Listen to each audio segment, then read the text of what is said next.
Okay hello student, स्वागत है आप सभी का आशीष सिंह लेक्चर्स की लेटेस्ट लाइव स्ट्रीम में। अंकित प्रश्न आज हम लोग करने वाले हैं और टॉपिक आपका रहेगा प्रोजेक्टाइल मोशन। तो लास्ट क्लास में प्रोजेक्टाइल मोशन को लेकर के बहुत से डेरिवेशंस हम लोगों ने किए, काफी सारे फॉर्मूला उसके डिस्कस किए और अब समय आ गया है कि हम उसके न्यूमेरिकल्स को करते हुए हमारी तैयारी को पूरा करें, ताकि प्रोजेक्टाइल मोशन से रिलेटेड एग्जाम में जब क्वेश्चन आए तो आप उसमें पूरा से पूरे मार्क्स 100 आउट ऑफ 100 लेकर के आ सको और ये टॉपिक आपका अच्छे से मक्खन हो सके। तो उसके लिए जरूरी ये है कि जो मैंने आपको क्वेश्चंस दिए थे करने के लिए, उन क्वेश्चंस से हम लोग शुरुआत करें। तो ये क्वेश्चन आराम से पढ़िए, ये प्रश्न आपको दिया गया था सॉल्व करने के लिए। सभी बच्चे बहुत जल्दी से कनेक्ट हो जाइए so that we can start the class. प्रश्न इसके साथ में एक आध प्रश्न हम लोगों ने कर लिए थे, ये प्रश्न आपके होमवर्क के लिए दिया था, फटाफट से इसको पढ़िए। उम्मीद करता हूं आप लोगों ने पहले ही इसको कर लिया होगा। प्रश्न ये कह रहा है कि एक बॉल को 5 मीटर पर सेकंड के वेग से 37 डिग्री के कोण से फेंका गया है। तो समझने वाली बात पता है क्या है, इसमें पहले स्ट्रक्चर ड्रॉ कर लेना चाहिए। ये नियम है कि जब भी आप कोई क्वेश्चन कर रहे हैं तो पहले उसके डायग्राम को अपने दिमाग में बिठा लीजिए ताकि वो प्रश्न आपको हलवा लगे। तो 5 मीटर पर सेकंड के वेग से फेंका है, ये आपकी बॉल है। 5 मीटर पर सेकंड के वेग से 37 डिग्री पर फेंका है। वेग है 5 मीटर पर सेकंड और कितने से भेजा है, 37 डिग्री से इसको फेंका है, राइट। अब ऑब्वियस सी बात है, एक चीज तो डायरेक्ट दिख ही रही है यहाँ पे साफ साफ कि ये जब जाएगा तो ऐसे जाएगा, ये इसका रास्ता होने वाला है। क्योंकि प्रोजेक्टाइल मोशन में आप साफ साफ पढ़ चुके हो कि वस्तु गुरुत्वीय प्रभाव में इस प्रकार से ऐसे गति करने वाली है, ठीक है, ये चीज भी क्लियर है। अब ये बोल रहा है कि g बराबर 10 मीटर पर सेकंड लेना है आपको। तो यहाँ g का मान कितना लेना है, 10 मीटर पर सेकंड स्क्वायर, ठीक है। 2 सेकंड पश्चात विस्थापन और विस्थापन सदिश दोनों अपन को ज्ञात करने। तो देखिए 2 सेकंड पश्चात में मान लेता हूं कि आपकी वस्तु यहां पर है, राइट। तो अगर 2 सेकंड पश्चात आपकी वस्तु यहां पर है तो इसका मतलब साफ है वो x में भी थोड़ा बहुत चली है और y में भी थोड़ा बहुत चली है।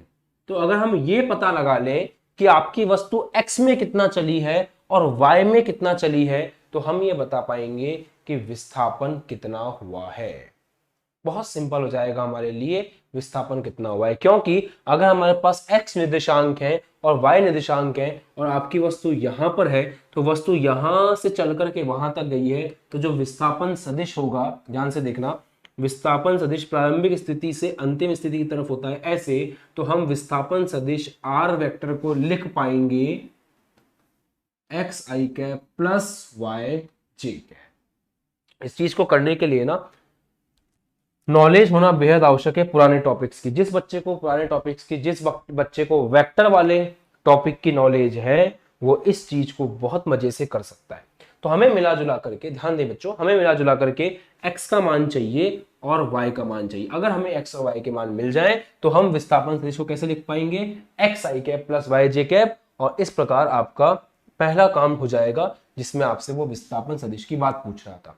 फिर वो क्वेश्चन में ये भी तो बोल रहा है कि विस्थापन बताइए। तो विस्थापन सदिश अगर ये है तो इस विस्थापन सदिश का परिमाण क्या होगा, under root of X square plus Y square. इस प्रकार से हम विस्थापन भी निकाल पाएंगे। तो कोई भी प्रश्न को करने के लिए मेरा यह मानना है, सभी बच्चों का क्लास में स्वागत है। ऑर्गेनिक केमिस्ट्री का टाइम 6 बजे का है। ऑर्गेनिक केमिस्ट्री 6 बजे शुरू होगी। क्लास 11th के बच्चों के लिए नहीं है अभी, वो क्लास 12th के बच्चों के लिए है। फिर भी अगर आप आना चाहें तो पहली और दूसरी क्लास बेसिक होती है, आप उसमें आराम से आ सकते हैं, कोई दिक्कत नहीं। फर्स्ट और सेकंड क्लास आपको समझ में आ जाएगी। हालांकि संकरण जैसे कुछ टॉपिक हैं जो आपको समझ में नहीं आएंगे क्योंकि अभी वो आपने पढ़े नहीं है, ठीक है। 11th क्लास की ऑर्गेनिक अलग लेवल पे चलेगी, अलग तरह से स्टार्ट होगी, अभी वो 12th के लिए है। Okay, clear. और वैभव पूछे 11th क्लास का बैच कोड क्या है। बैच कोड की कोई रिक्वायरमेंट, जैसे आप कोर्स परचेस करेंगे टीम ऑटोमेटिकली आपको बैच में ऐड कर देगी। आपको बस स्टोर पे जाकर के हमारा जो बैच है उसको ज्वाइन करना है, इसके अलावा कोई टेंशन की बात नहीं है। तो चलिए अब इसमें आर वेक्टर निकालते हैं। अब हमारा 2 ही टास्क हैं, क्वेश्चन पे ध्यान दो, 2 ही टास्क हैं, एक तो हमें एक्स निकालना है और एक हमें वाई निकालना है। तो सबसे पहले हम क्षैतिज वाले कंसेप्ट पे चलते हैं। क्षैतिज में ध्यान दीजिएगा, किसी प्रकार का कोई त्वरण नहीं होता, ए बराबर कितना होता है, 0 होता है। दूसरी बात, क्षैतिज में जो वेग होता है उस वेग का फॉर्मूला है u cos थीटा, क्योंकि आपको क्षैतिज में कौन चलाता है, अगर ये 5 मीटर पर सेकेंड आपका u है तो इसका क्षैतिज में जो घटक आएगा वो आएगा u cos थीटा, और लंबवत जो घटक आएगा वो आएगा u sin थीटा। तो पुरानी क्लास में ये आप बहुत अच्छे से कर चुके हैं कि ux और uy किस प्रकार से हमें निकालने हैं। ये आपको अच्छे से आता है कि ux और uy किस प्रकार से निकालने हैं। देखिए 37 डिग्री का ट्राइंगल है, 37 डिग्री वाला ट्राइंगल जिस बच्चे को याद नहीं है वो बच्चा ढंग से सीरियस नहीं है अपनी पढ़ाई को लेकर के, उसको सीरियस हो जाना चाहिए। 37 डिग्री के ट्राइंगल में 3, 5 और 4 ये ट्राइंगल होता है। तो u cos थीटा, ध्यान दें 5 इंटू cos थीटा, लंब अपॉन कर्ण, 5 इंटू 4/5, 5 से 5 कट जाएगा, कितना आया 4 मीटर पर सेकेंड। मतलब क्षैतिज में जो वेग है वो कितना है बेटा 4 मीटर पर सेकेंड है। लंबवत में ऊपर की तरफ वेग देखते हैं कितना है 5 into sine theta, sine theta लंब बटा कर्ण 3/5, तो लंबवत जो वेग है वो कितना है 3 मीटर पर सेकेंड। तो प्रारंभ में ऊपर की तरफ 3 मीटर पर सेकेंड है, आगे की तरफ 4 मीटर पर सेकेंड है। यहां तक कोई दिक्कत? जल्दी से बताइए,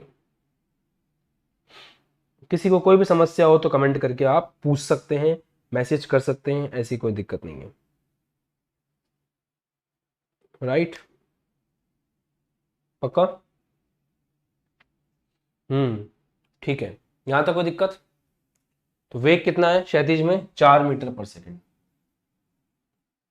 नोट कर लीजिए इसको जल्दी से।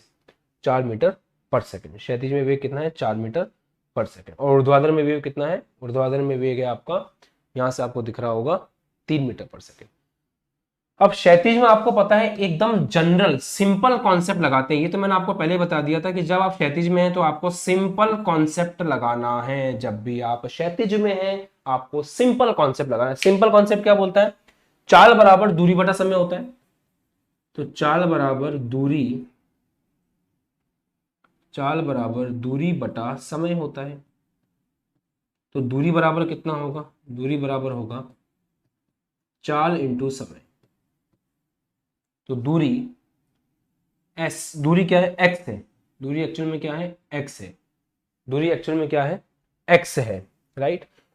तो अब अपन फॉर्मूला लगाते हैं, दूरी बराबर चाल इंटू समय। तो चेक करें क्षैतिज में आपकी वस्तु किस चाल से चल रही है 4 मीटर पर सेकंड से, कितने समय पश्चात आपको चेक करना है 2 सेकंड पश्चात। तो चाल कितनी है, चाल है 4 मीटर पर सेकंड, चेक कितने समय बाद करना है 2 सेकंड पश्चात, मतलब दूरी कितनी तय करी 8 मीटर। तो इसका मतलब ये जो मान है ये कितना निकल करके आ गया 8 मीटर।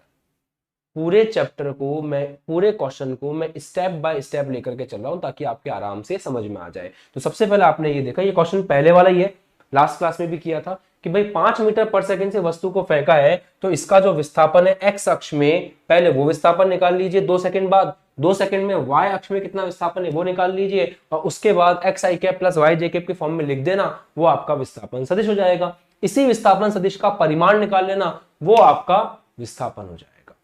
दैट्स इट, इसके अलावा कुछ नहीं करना है। तो यहां से एक्स कितना निकल करके आ गया आपका 8 मीटर। अब बात करते हैं ऊर्ध्वाधर की, यहां कर लेते हैं ऊर्ध्वाधर वाला, यहां कर लेते हैं। कलर कौन सा लें, चटक येलो, ओके। ऊर्ध्वाधर में फॉर्मूला लगेगा आपका बाकायदा s बराबर ut plus half AT square. क्यों लगेगा फॉर्मूला, बहुत सिंपल है, ओके। ऊर्ध्वाधर में सिंपल कॉन्सेप्ट काम नहीं आते हैं, ऊर्ध्वाधर के अंदर आपका त्वरण होता है, गुरुत्वीय त्वरण g के बराबर, तो आपको फॉर्मूला लगाना ही पड़ेगा। अब s निकालते हैं, s is equal to u2, u का मतलब होता है ऊर्ध्वाधर में प्रारंभिक वेग कितना था। तो चेक करो यहां से, ऊर्ध्वाधर में प्रारंभिक वेग कितना था 3 था, तो 3 इंटू समय कितना है 2 सेकंड का समय है, प्लस हाफ इंटू त्वरण कितना है 10 है, चेक कर लो ईरा 10 इंटू समय कितना लगा 2 का स्क्वायर, 2 के स्क्वायर से 1 2 बचा, 3 दूनी 6, इस 2 से ये 2 कट गया, 1 2 बचा, 6 प्लस 2 20, 20 और 2 कितना आ गया आपके पास 26। इसका मतलब कितना चली बेटा, उसमें चली आपके 26। यस और नो, यस और नो, जल्दी से बताइए। अब यहाँ पे ना हमने एक बहुत बड़ा पाप कर दिया, और उस पाप की सजा हमें बहुत भयंकर मिलनी चाहिए वैसे तो। वो पाप हमने ये कर दिया कि जी का मान हमें -10 रखना था। जी का मान हमें कितना रखना था -10। तो यहां से जी का मान जो है -10 आप रखेंगे, तो 3 दूनी 6, 3 दूनी 6 और यहाँ पे इस 2 से 2 कट जाएगा, ये आएगा -20, ये निकल के आएगा आपका -14। क्या निकल के आएगा? -14, -14 नेगेटिव होगा। हाँ सही है बात, नेगेटिव होगा, नेगेटिव होगा, बिल्कुल नेगेटिव होगा।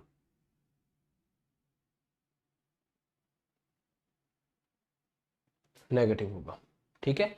तो यहाँ से अगर अपन आर वेक्टर चेक करें तो यहाँ से आर वेक्टर, अब आप अगर आर वेक्टर लिखते हैं तो मेरे हिसाब से आपको दिक्कत नहीं होगी। आर वेक्टर आपका कितना हो जाएगा? एक्स आई कैप प्लस वाई जे कैप। तो एक्स आई कैप कितना? 8 आई कैप माइनस का 14 जे कैप। ये आर वेक्टर होगा। आर वेक्टर का मॉड चाहिए, बहुत सिंपल है, √8 का स्क्वायर प्लस माइनस के 14 का स्क्वायर। इसको सॉल्व करना पड़ेगा, यहाँ से मॉड आर निकल करके आ जाएगा। एग्जाम्पल है, हाँ क्लियर, ये एग्जाम्पल है, क्लियर है, कोई दिक्कत? अब बस इसको सॉल्व करना है, इसको सॉल्व करने के बाद जो भी आंसर आए वो आप देख लीजिएगा, कोई इशू वाली बात नहीं है, आराम से हो जाएगा। हाँ अब डायग्राम के को लेकर के थोड़ा सा चेंज होगा यहाँ पर। तो डायग्राम को लेकर के चेंज ना हो उसके लिए एक काम करो, क्योंकि ये थोड़ा सा अलग टाइप का प्रोजेक्टाइल वाला क्वेश्चन हो गया। तो एक काम करते हैं, डायग्राम को लेकर के चेंज ना हो तो मैं एक काम कर सकता हूँ सिंपल सा, क्योंकि ये क्वेश्चन थोड़ा सा बदल जाएगा, मैं नहीं चाहता कि ये क्वेश्चन इस तरह से बदले। तो हम एक काम कर सकते हैं कि इस क्वेश्चन को सॉल्व करते वक्त एक छोटा सा चेंज करेंगे ना, सब कुछ बढ़िया से सेट हो जाएगा। देखो मैं बताता हूँ आपको कि हम वो छोटा सा चेंज क्या कर सकते हैं। एक सेकंड,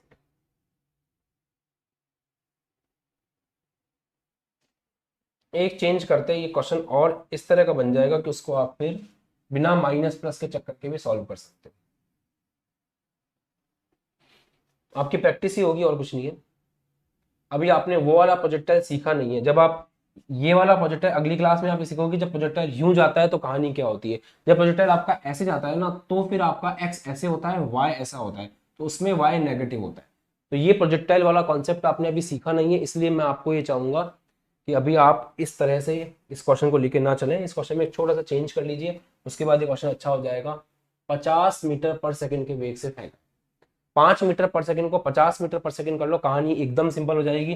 जो बच्चे लेट हो गए थे अब इस क्वेश्चन को वापस देख लो, ये पूरा क्वेश्चन मैं आपको फिर से सॉल्व करवा रहा हूँ, मजा आ जाएगा। जल्दी से सब बच्चे एक काम करेंगे कि 50 मीटर पर सेकंड लेकर के इस क्वेश्चन को सॉल्व करने की कोशिश करते हैं। जो बच्चे लेट हो गए थे उनको भी परेशान होने की नीड नहीं है, आपकी कहानी अब आपको समझ में आ जाएगी। Let's start. सबसे पहला काम क्या करना है, आपको डायग्राम बना करके समझने की कोशिश करनी है। जल्दी जल्दी करूंगा। यहाँ पे आपकी वस्तु है, हमने इसको कितने वेग से फेंका? आपकी वस्तु को हमने 5 मीटर पर सेकंड की जगह क्वेश्चन में 50 मीटर पर सेकंड के वेग से फेंका। कितने एंगल पर? 37 डिग्री के एंगल पे। सबसे पहले समझने वाली बात यह है कि इस 50 का जो एक्स अक्ष में घटक आएगा वो होगा 50 cos 37, पहली बात। और इसका जो y अक्ष में घटक आएगा वो होगा 50 sin 37, है ना, क्योंकि x अक्ष का घटक बेटा जी उसको आगे लेके जाता है और y अक्ष का घटक उसको ऊपर लेके जाता है। ये बात समझ में आती है। अब यहां दिमाग लगाएं तो एक फेमस ट्राइंगल है जिससे ये क्वेश्चन इजीली सॉल्व हो सकता है। अगर वो फेमस ट्राइंगल आपको नहीं पता तो क्वेश्चन करने में दिक्कत आ सकती है कि 37 डिग्री है तो ये 3 है, ये 4 है और ये 5 है।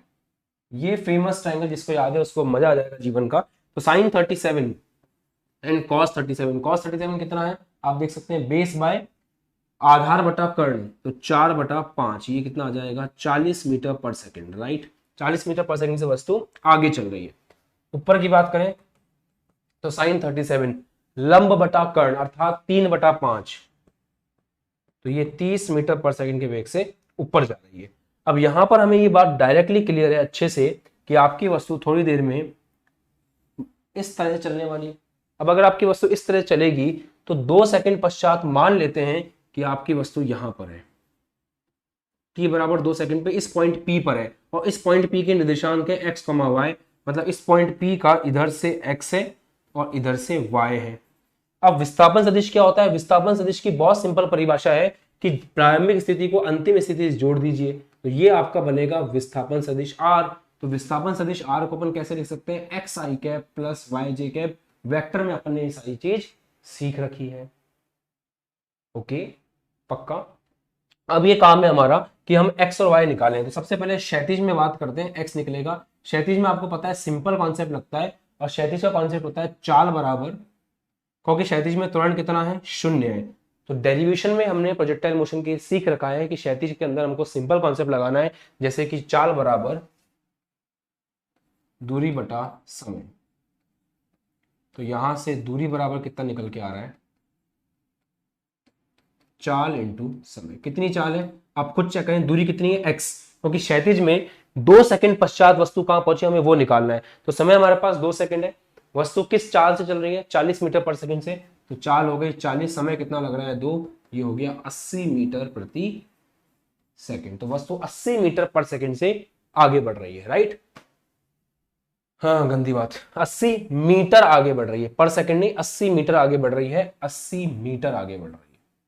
40 मीटर पर सेकंड है, तो दिमाग लगा सकते थे हम, डायरेक्ट भी चाहते तो कि 40 मीटर पर सेकंड है, मतलब 40 मीटर एक सेकंड में। हमें कितने सेकंड बाद चेक करना है, 2 सेकंड बाद। तो 2 सेकंड में 40 प्लस 40 80 होगा। आप डायरेक्ट भी सोच सकते थे। अब आते हैं y अक्ष में, ऊर्ध्वाधर में। ऊर्ध्वाधर में सिंपल कॉन्सेप्ट नहीं लगते, इक्वेशन ऑफ मोशन लगेगी, क्योंकि वहां पर त्वरण शून्य नहीं है, और त्वरण कितना है, त्वरण है माइनस का g, बोले तो माइनस का 10। अब s बराबर, s मतलब ऊर्ध्वाधर में विस्थापन कितना है y, ऊर्ध्वाधर में ऊपर की तरफ विस्थापन कितना है y, y बराबर u, प्रारंभिक वेग। ऊर्ध्वाधर में प्रारंभिक वेग कितना है 30 मीटर पर सेकेंड। तो ऊर्ध्वाधर में प्रारंभिक वेग है 30, समय कितना है 2 प्लस हाफ, त्वरण कितना है, त्वरण होगा माइनस का g, माइनस का 10, समय कितना है 2 का स्क्वायर। 1 2 से 1 2 मर गया, ये हो गया 30 दूनी 60, 60 माइनस 1 2 से 1 2 मर गया, ये हो गया 20, दैट इज योर 40 मीटर। मतलब x में चला 80 मीटर, y में चला 40 मीटर। तो इस हिसाब से अब समझ में आ गया, क्वेश्चन बैठ गया। इस हिसाब से आपका आर वेक्टर लिखें तो आर वेक्टर क्या होगा, x में चला 80, 80 आई कैप, y में चला 40 प्लस 40 जे कैप। ये आपका विस्थापन सदिश हो गया जो क्वेश्चन ने पूछा था। और अगर आपको विस्थापन सदिश का परिमाण चाहिए, under root X square plus Y square, 80 का स्क्वायर प्लस 40 का स्क्वायर, इसको सॉल्व करना है। That's it, not a very big deal, it's very easy question. Yes और नो, जल्दी से बताओ, आ गया समझ में, क्लियर है? कमेंट करके बताओ बेटा, क्योंकि हम लोग प्रोजेक्टाइल मोशन की न्यूमेरिकल्स पे बात कर रहे हैं, है ना। समझ में आ गया होगा तो आगे बढ़ेंगे। ये क्वेश्चन और है, इस क्वेश्चन को देखिए। एक बॉल को, ये सेम क्वेश्चन है, 5 मीटर पर सेकंड वाला क्वेश्चन है ये, इसको भी थोड़ा सा अपन चेंज करेंगे, 50 मीटर पर सेकंड कर दीजिए इसको भी, ठीक है। 5 मीटर पर सेकंड के क्वेश्चन को, क्योंकि इसमें भी हमें वैल्यूज उस टाइप की चाहिए। तो 50 मीटर पर सेकंड से हमने 37 डिग्री अकाउंट पे फेंका है, जी बराबर 10 मीटर पर सेकंड।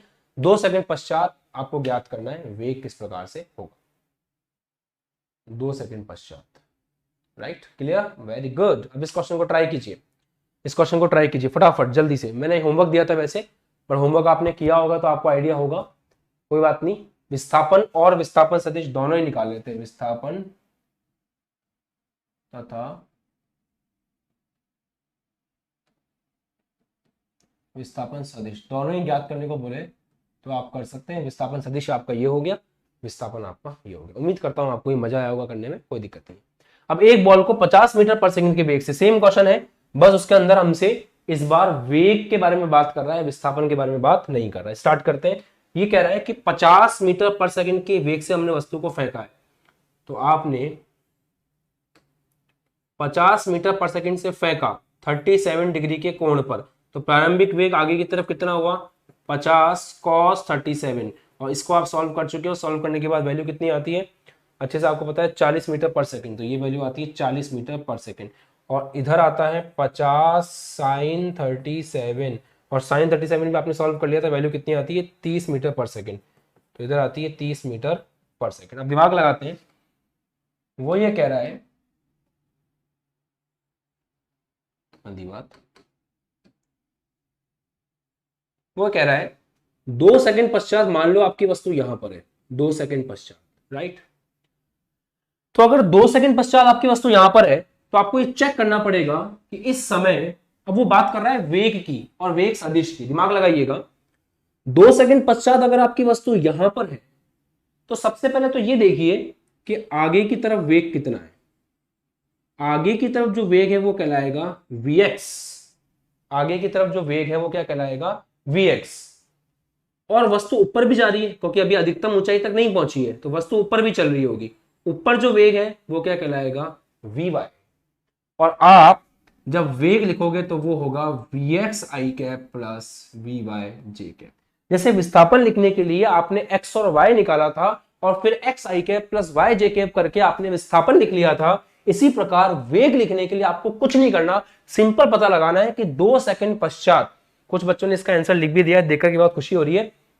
2 सेकंड पश्चात आपको चेक करना है कि आपकी वस्तु का x में वेग कितना है, y में वेग कितना है। मैं डायरेक्ट बोल सकता हूं कि x के अंदर जो वेग है वो 50 cos 37, प्रारंभ में कितना है 40, x के अंदर वेग 40 मीटर पर सेकंड ही रहेगा क्योंकि x अक्ष में जो वेग का घटक है, आराम से समझो, x अक्ष में जो वेग का घटक है उस वेग के घटक का परिमाण नहीं बदल रहा क्योंकि क्षैतिज में त्वरण कितना है, 0 है। तो अगर आप क्षैतिज में दिमाग लगाते भी हैं तो क्षैतिज में लगाओ equation of motion, v is equal to U plus A T. A कितना है इसके अंदर, 0 है, तो v बराबर u हो जाएगा। मतलब जो आप इस समय x में वेग देख रहे हैं वो u में प्रारंभिक वेग के बराबर ही होगा, अर्थात 40 के बराबर ही होगा।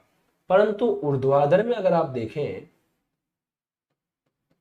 तो v is equal to U plus A T जब आप लगाओगे तो ऊर्ध्वाधर में इस समय वेग बराबर ऊर्ध्वाधर में प्रारंभिक वेग प्लस ए की जगह आएगा माइनस का जी और समय आएगा 2 सेकंड। तो यहां इसको सॉल्व करते हैं, वी वाई आपको निकालना है, दिख रहा है सबको साफ साफ, गुड। यू वाई प्रारंभ में ऊपर की तरफ वेग कितना है 30 है, प्लस माइनस का 10 इंटू जी, 30 में से 20 गया, कितना बचा 10 मीटर पर सेकेंड। मतलब ऊपर वेग कितना है 10 मीटर पर सेकेंड है, अभी भी प्लस में आ रहा है, मतलब वेग ऊपर की तरफ है, वस्तु अभी और ऊपर जाएगी, जीरो नहीं हुआ है, मतलब आपकी वस्तु अभी अधिकतम ऊंचाई तक पहुंचेगी। अधिकतम ऊंचाई पे होती तो ऊपर वाला घटक कितना होता, 0 होता। वो बच्चा ज्यादा अच्छे समझ पा रहा होगा जो ध्यान दे रहा है। ज्योति कुमारी आपका आंसर गलत है क्योंकि ऊपर की तरफ वेग 10 मीटर पर सेकंड है, आप जी को माइनस का 10 लेना भूल गए होंगे, यही गलती करने के कारण आपका आंसर जो है वो गलत आ रहा है। अब यहां से अगर आप वी वेक्टर लिखते हैं तो वी वेक्टर कितना होगा आपका, देखो देखो देखो देखो, एक्स में कितना घटक है 40, तो 40 आई कैप, वाई में कितना है 10 जे कैप, तो दैट्स इट, ये आपका वी वेक्टर हो गया। तो आपसे वेग सदिश पूछा था तो वेग सदिश आराम से निकाल दिया आपने, कितना 40 आई कैप प्लस 10 जे कैप। अगला पूछ रहा है वेग सदिश का क्षैतिज से कोण, मतलब जो आपका वेग सदिश है वी वेक्टर, इस पॉइंट पे वी वेक्टर कैसे होगा, ऐसे होगा। तो ये जो वी वेक्टर है, ये वी वेक्टर कितना एंगल बना रहा है, ये वाला एंगल थीटा क्षैतिज से, वो भी आपको बताना है टाइम बराबर 2 सेकंड के बाद में। समझो, इस पॉइंट को मैं अलग से जूम करके बनाता हूं। तो इस पॉइंट पर एक्स में वेग कितना है 40, वाई में कितना है 10, और ये वेग, ये तो घटक है ना इसके, मेन वेग किस तरफ है, मेन वेग ऐसे, ये देखो ये मेन वेग है, ये इसके घटक हो गए एक्स और वाई। तो ये जो वी वेक्टर है जिसके घटक है 40 और 10, वो जितना कोण बना रहे हैं क्षैतिज से वो हमको चाहिए। बहुत सिंपल है ना, यहाँ पे टेन थीटा लगा दो आप। टेन थीटा क्या होगा, टेन थीटा होता है लंब बटा आधार। तो लंब, लंब किसके बराबर है 10 के बराबर है, आधार कितना है 40 है, कितना आ गया टेन थीटा बराबर 1/4। टेन थीटा बराबर 1/4, कमेंट करके बताओ समझ में आया। टेन थीटा बराबर 1/4, दैट्स इट। टेन थीटा बराबर 1/4।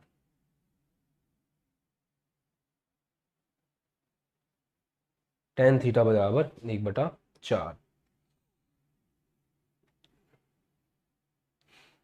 बताओ सभी बच्चे कमेंट करो, वेट कर रहा हूँ मैं।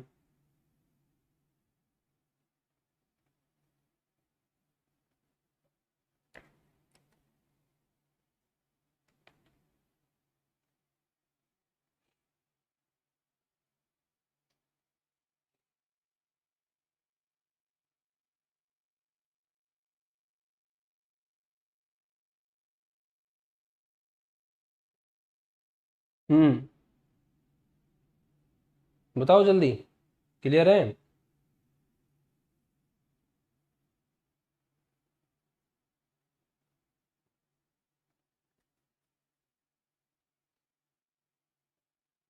आ गया समझ में?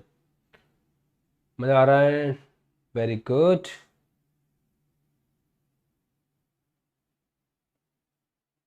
बहुत अच्छे, क्लियर है। ठीक है, तो यहां से एंगल थीटा निकाल लेना, tan इनवर्स 1/4, दैट्स इट। तो कहने का मतलब ये है बेटा, सबसे महत्वपूर्ण चीज समझो। जैसे ये एक और बता दूं मैं आपको, जैसे कहीं ऐसा लिखा हो ना tan x is equal to Y, तो आप ऐसे लिख सकते हो x is equal to tan inverse y। ये लिखने का आपको फ्रीडम होता है, ये आप लिख सकते हैं, ऐसी कोई दिक्कत नहीं है। कुछ नहीं करना था। जिन बच्चों को थोड़ा सा कम समझ में आया है, मैं एक बार फिर से उनको समझा दूं। ये कहानी बहुत सिंपल कहानी होती है, कोई दिक्कत नहीं है। आपको एक ही काम करना है। कभी कभी प्रश्न इस तरह के आते हैं, मैं टाइम लूंगा आराम से आपको समझाने में।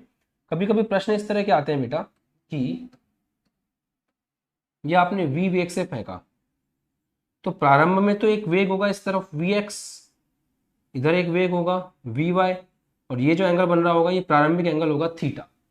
परंतु मान लो कुछ समय पश्चात वो आपसे बोलता है कि एक पर्टिकुलर टी टाइम के बाद में आपकी वस्तु टी सेकंड के बाद में यहां पहुंच गई। अब इस समय बताइए उसका वेग कितना है? तो दिमाग लगाओ ना, आगे की तरफ जो वेग है वो तो उतना ही होगा जितना प्रारंभ में था। सही है? ये वाला कितना, v cos थीटा, क्योंकि ये तो चेंज होता ही नहीं है, यहां तो त्वरण है ही नहीं, जो प्रारंभ में था वही का वही रहेगा। परंतु ऊपर की तरफ जो वेग है, अभी जो वेग स्टार्टिंग में था ऊपर की तरफ, धीरे धीरे जब ऊपर जाते हैं तो वेग कम होता जाता है और पीक पर पहुंच करके जीरो हो जाता है। फिर जब नीचे आते हैं वो वेग वापस से बढ़ता है और इस पॉइंट पर आकर के उतना ही हो जाता है जितना यहां पर था।